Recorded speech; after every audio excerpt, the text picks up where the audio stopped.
Well, hello, and welcome to day 17, I think this is, of my coronavirus quarantine. And I'm bored, and I've got some things I found. Went digging through some boxes and found some kits I'd ordered from China at some point, and thought I'd make some up.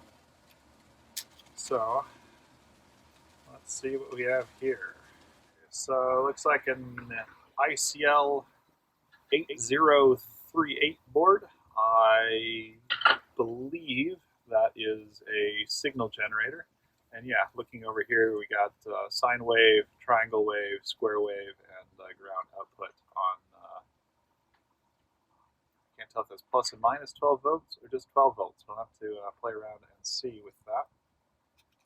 And came with some components.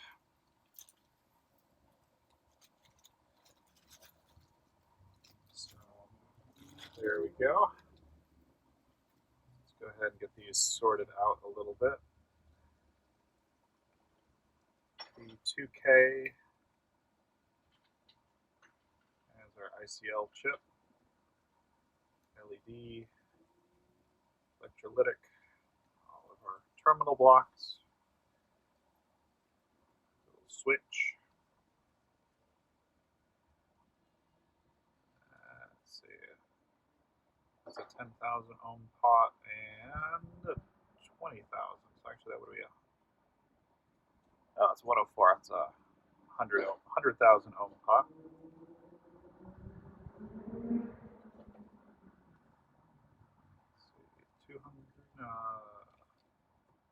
10,000. I can do that math.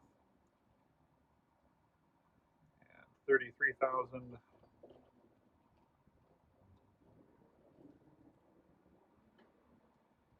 It's like 433,000, 310,000. Red, black, brown. So 200.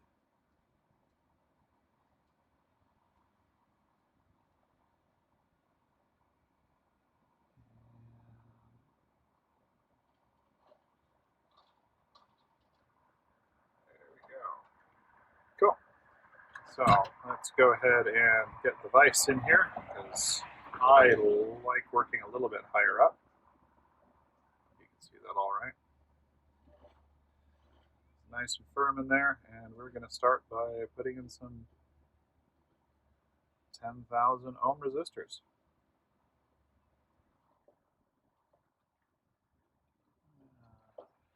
There's another one. Thought I was going to get all these sorted out so nicely and just ready to go, and they're ready to go straight in, and it would look really impressive, despite the fact that I haven't soldered anything in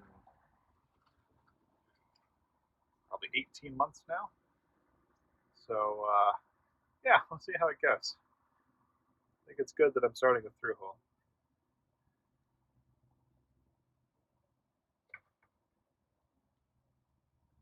Okay, two more. I'm gonna do the resistors first, and then I'll come back and do taller chips afterwards. If I can get that in. When I was sorting through the electronics, I did find a lead former, and then I promptly lost it somewhere. I don't know. It's somewhere. So I managed to really not get a very straight piece of tape, did I? I think that'll probably do the thing. Go ahead and turn the soldering iron on.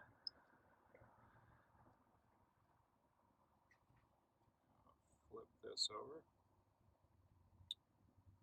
Like so. And you can see how bad I am at soldering after an entire year without any practice whatsoever. And this legitimately is my first time back soldering in quite some time. It's spinning up over there. So one other thing I'm doing is pretty much every YouTuber that I watch, that I enjoy watching, has some sort of beverage as they're doing this. And so I have picked up a local Golden Road Wolf Pup Session IPA. I figure that is the way to get going right now.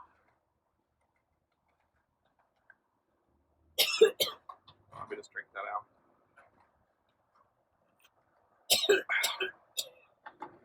I don't drink a ton of IPAs. I don't drink a ton of beer in general. I'm much more of a cocktail person, but thought that would be kind of the way to go. And soldering iron is heated up, so here we go. It's not terrible for my first joint in quite a while. Let's go ahead and clean that soldering tip off just a little bit.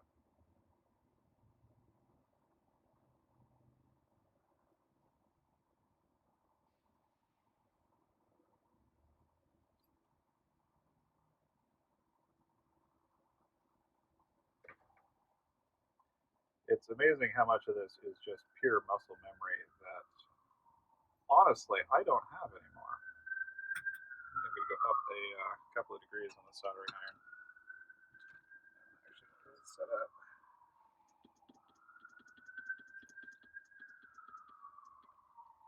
Okay, so it's set at 400. I'm using a lead-free solder because I don't mind it like some other people do, but I'm going to go up to 425.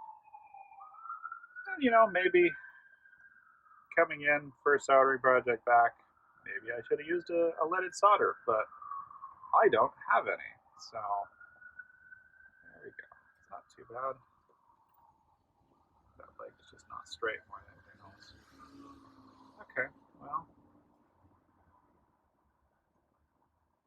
Sad part is I actually used to be really good at soldering when I was doing stuff almost every day.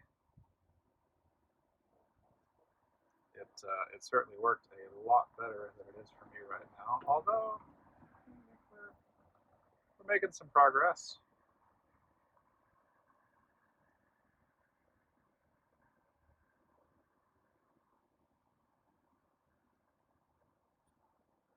Oh well, that was awkward. Okay then. So yeah, I'm having a lot of trouble just with the fine control of not actually of the solder, believe it or not, but of the soldering iron for whatever reason.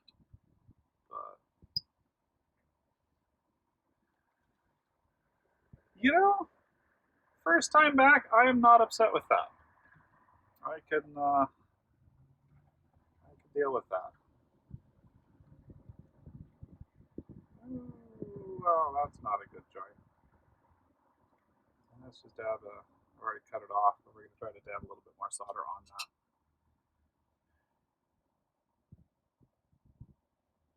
Yeah, I can see the pin down there still. Yeah, so that went through. I think we got a good connection there.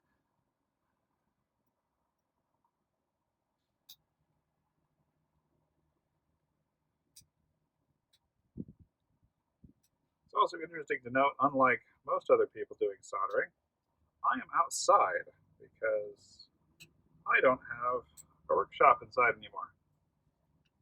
Not at the new apartment.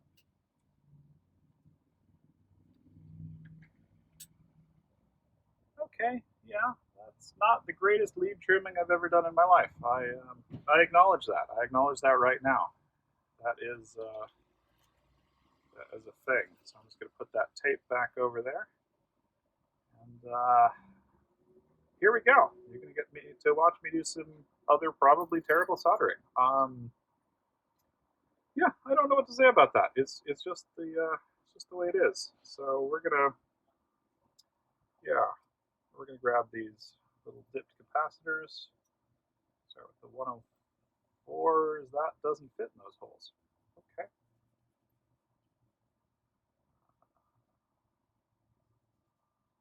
So we're gonna get a little bit of a standoff off the board.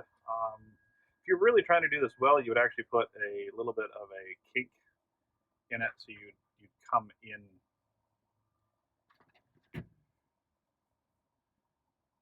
You'd come in a little bit like that, and then make a nice angle. But it comes down to, this is a kit I found in a box. I don't even know if any of this works. I don't know where it's been kept. This may go horribly, horribly wrong. So I'm not going to take the time to really form those leads real well. And yeah, probably should. Oh, these are the right sizes. Okay. I wonder if they changed what capacitors they were planning to use for the little small ones. Maybe they were going to be some ceramics or something. Well, I guess slightly bigger ones. Okay, well, I've got a bunch of stuff of different sizes. Those were non-polarized. This one, though, the electrolytic has a negative, so we are going to put white stripe to white stripe, like so. And since I think height-wise, I can actually keep fitting stuff in, I am going to see what I can do about getting a little bit more in. Yeah, I can definitely do the LED. LEDs have the straw hat. It's got a rounded side. It's got a flat side. And I just realized I don't remember which side is actually negative. Yeah. Huh. That's a good question. Normally, what I would then be able to do real quick, just to prove myself out, would be to. Oh no, we have a solution here. I think I was going to say I could just get a quick battery, but I don't have any out here. What I do have though is a multimeter that I think has a diode setting high enough to trigger an LED.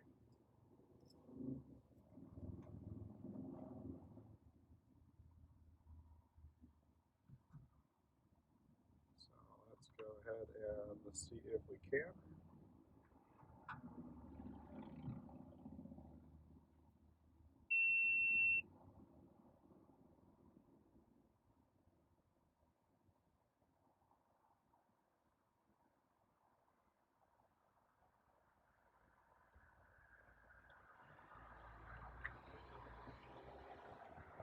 Wow, I've lost a lot of coordination that I used to do for this. So yeah, you're free to laugh at me at this point.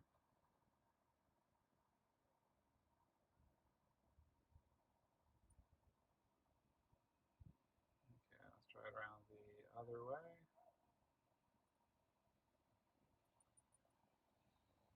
Oh, it's lighting ever so slightly. Okay, so there we go. Oh, well, that's the virus there. It's fun. So looks like I need to try to remember that the longer lead is positive, which I thought maybe, but it's been a long time. And like I said, feel free to laugh at me as much as you want at this point. Okay, so I've got the 20K pot. I clip that in there. He's got a little bit of standoff legs, which is kind of nice. That one doesn't fit in this template either. Okay. Those legs are probably a little bit bent. Switch. Switch will probably do pretty well height-wise. And no, this doesn't have a socket. I guess we're going to go straight in and hope I solder well. Okay, well, in hindsight, I probably would have done this first. But yeah, I didn't. That's a thing that happened. Kind of the plan is, depending on, especially however long this all lasts, I'm going to keep doing this, and hopefully you can watch me get better again. Back to where I used to be. That would be kind of cool. Don't know if that's going to be a thing, but we'll see.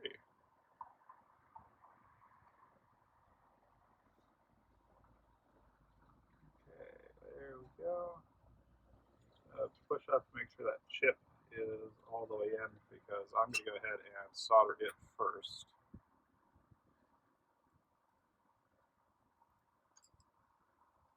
Get a little bit of solder on to help clean that tip. Now, there we go, nice and shiny.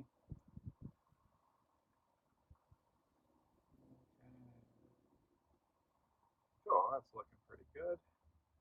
Both look about the same height, so I'm going to go ahead and solder.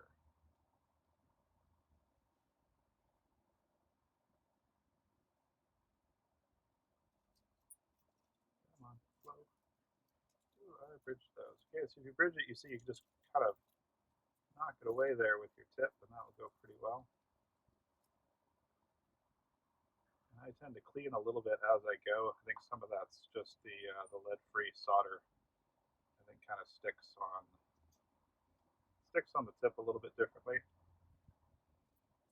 I mean, I've honestly been soldering for the last 5+ years with lead-free, and I don't remember how the other one solders anymore. I just like this. It does the thing for me, no problems. Okay, let's get in here. And I did not have the soldering iron in contact with the pad there, clearly, because that did not wet.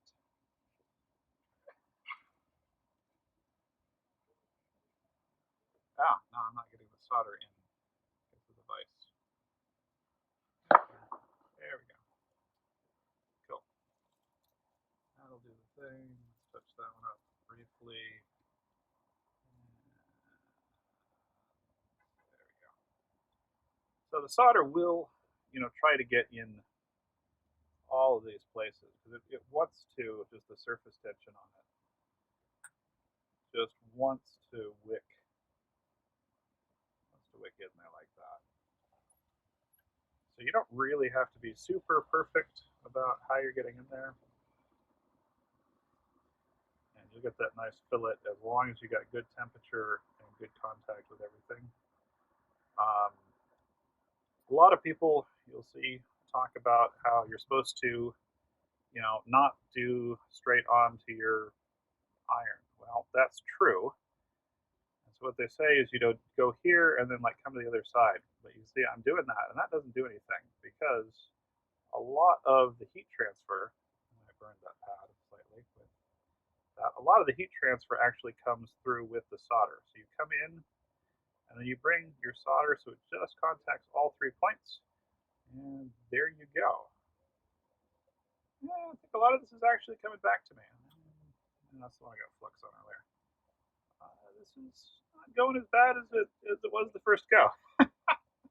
These are looking a lot better than the resistors. Still not spectacular. I'm still burning flux all over the place. But, that's kind of the nature of flux. Flux burns.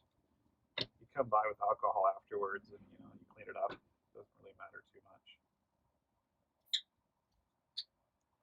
Okay, there we go. A little potentiometer over here. I think that is nice. So a little bit bigger pads there, and I've got pretty thin solder. I'm going to see if I can just clean this slightly. I'm concerned I burned that pad, honestly.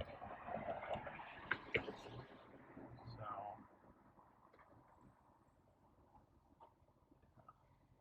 that is just flux. There we go. Look at that. That's nice and clean. Okay. Yeah, we'll come back with a Q-tip and some 99% alcohol afterwards, and that'll clean up just fine. I've got that tape stuck to me tighter than I expected. Okay, so, I missed that switch.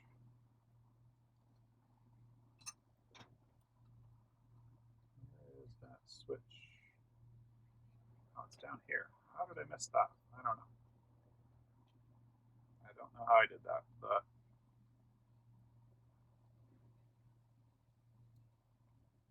just come in and tack that.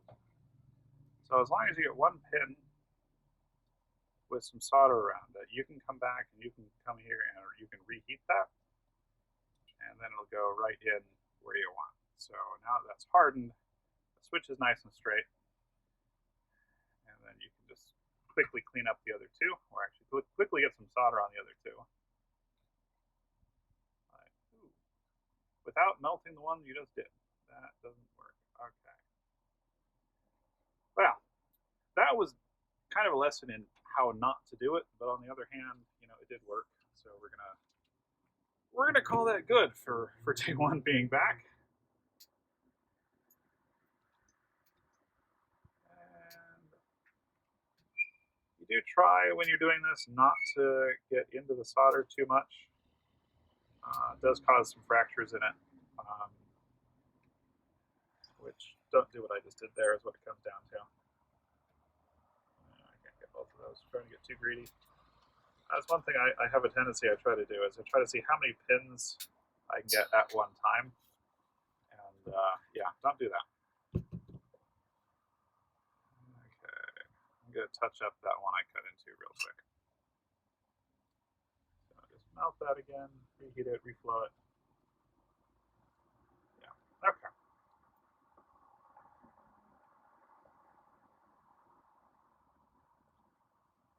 Cool. Well, it's not terrible. We're going to go with it's not terrible. It's not good. I know it, but it is what it is today. That is just kind of the nature, of what we're doing. Looks like we got two different potential spacings here. Now, let me make sure I get that in the shot. This is my first time, recording video essentially in a decade, maybe. It has been a long time. Yeah, that's going to fit in right there. Just going to balance that just for some ease. As soon as I get one pin tacked down, we'll be pretty good to go. So just flow it in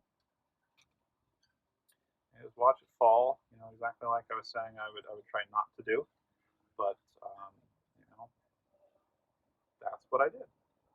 There's going to be a lot of stuff that I'm going to try not to do that is just going to kind of happen today. And I'm sorry, but you're not here to watch somebody who really knows what they're doing. You're here to watch this guy who, is sitting here because where else am I going to go right now? I can't leave my apartment, but you don't have a deck, and we got some beer. Okay, that's pretty good. So now we got those terminal blocks. The terminal blocks, let's put them in here. You generally want to have this facing out, and these are not good terminal blocks in any way, shape, or form. Let's just be honest on that. These are cheap terminal blocks.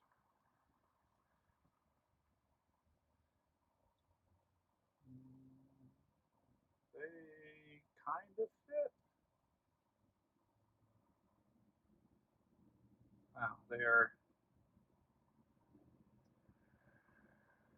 Yeah, we're going to say that they kind of fit. It's. I don't know, are the pins bent? Yeah, I think the pins are slightly warped inside the plastic. Like I said, very, very cheap terminal blocks. That's just the nature of this. I have no idea how much this kit costs. Like I said, I found it, sitting in a box.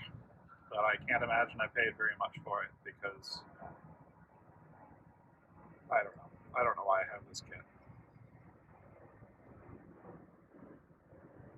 A lot of times on these, it takes forever to screw in the pan of ice. But I really do like this. I've never gotten the hang of the helping hands, the third hands, what have you. So this is the pan of ice Junior, and I find it to be just about the right size. Okay, gotta get that solder in there to conduct the heat, and then it flows around. There we go. Let's get a little bit more. There we go. And you can see it's gotten quite a lot of wear and quite a lot of soldering iron burns because, yeah, well, you're watching me solder, so you can see how bad it is. It used to be better, but okay, I think that's all the pins in. So go ahead and turn off the soldering iron. Let's take a look at this. Okay. Yeah, I wish those were straight, but it is what it is. Everything else looks pretty good, honestly. Well, the capacitors stood off about the same amount. I don't think that it matters. I don't think that they were trying to go for anything. One thing that you do try to get is your LED stood off just a little bit. So, I did make that effort. They have some notches on the side of the pins to try to help you with that. Um, the potentiometer doesn't actually feel terrible. So yeah, there is that kit soldered, and I'm gonna go get an oscilloscope, and we'll get it plugged in and see if we get out some sine waves. I managed to be just as bad at video editing as I am at soldering anymore. It's been a very long time since I've recorded video. I'm thinking possibly decades on that one, although I'm sure I did a few small things a few years ago. But at any rate, we are back. I'm learning as I go, which is kind of the goal. Get all this back and forth. I've got it dialed in to about halfway on this potentiometer here, which controls the frequency. So you can see the frequency here. I can dial it down, or I can dial it up. It'll go to about 6.5 kilohertz, and that is it's kind of it. I can dial it down even further than that, though. I can go really low. So this potentiometer right here, which is this RP2, this actually does the duty cycle. And oh, did I almost got exactly 50 there. Awesome. I've been tinkering around with that for a while, and that was hard to do.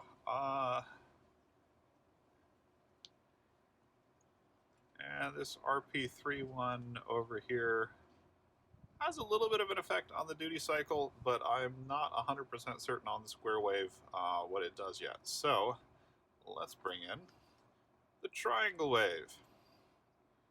So honestly, as far as the triangle waves go, I'm actually pretty happy with how that looks. I mean, that's pretty nice. You can see it tops out when the square wave changes. Let's see if this does anything onto our triangle wave here. Let's try to get two full waveforms in there. Okay, so not seeing anything on the triangle wave either. I'm actually going to turn both of these off and bring in our sine wave, because it does have an effect on the sine wave, which is you can really tinker with that and try and get a smooth sideways. So you see when I dial it all the way, this is over to the right, the bottom of my sine wave here has just kind of gone away. And we're going to just dial this back out until it looks pretty good. I'm not too unhappy with that. So there we go. There's the sine wave.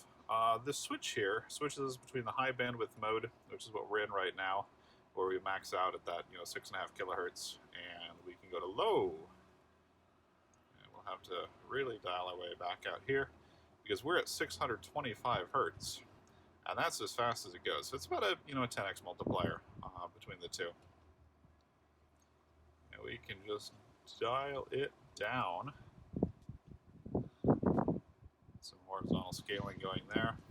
And we can go down to 50 hertz, or UK mains, so a little bit slower than the AC here in the US. But that's not a bad looking sine wave at that. So one thing we are got so slow here, you can see this interesting behavior where my square wave looks no longer square. So I am in AC coupling, you can see right here, where essentially I'm feeding the signal through a capacitor and then into the oscilloscope. It's all built in. And this lets you really look more easily at alternating signals, AC signals like this. So I tend to use it quite a lot. It's not the default on most digital oscilloscopes anymore, which I think is kind of sad. But, it is what it is. So yeah, that is the thing. And let's turn it back up. So you see when I get up to 500 hertz, we're seeing that nice clean, straight square wave there. So yeah, that's it. Honestly, the soldering is worse than I care to admit. I mean, that is pretty sad. I didn't get this cleaned up like I was going to. Got everything out. I've got the conductive brushes. Well, I thought they were right behind me, but I don't know where I put the conductive brushes. That's probably one of the reasons I haven't cleaned this up. But, this is just all burnt flux residue, some 99% isopropanol, and some conductive brushes just, clears that all up. So yeah, that's my first soldering project in 18 months. Just getting back into it. And here is a plane. So trying to figure out the audio. I may end up doing audio in the end. This video also got a little bit long, so you may have seen some of this, get sped up as we went. And yeah, well, thank you so much for. I think I'll wait till that plane goes by, and maybe we'll just cut this section out. So thank you so much for coming through this with me. You certainly don't have to, but we're all a little bit bored right now as we're here, and I hope you got some entertainment out of that. I certainly got a ton. I really enjoyed this. I've got another soldering kit that I found in the bin, and then I've actually ordered a one-off of Amazon before. Essentially they went to Essentials Only, and it just arrived. So I'm going to go do that one, and then this whole workspace out here is kind of exciting to me. So I'm going to do a couple of projects as we work on integrating power out here and new microphones and that sort of thing. So follow along if you're as bored as I am. If you've got any comments, leave them down below in the comment section. If you liked this video for some reason, give me a thumbs up.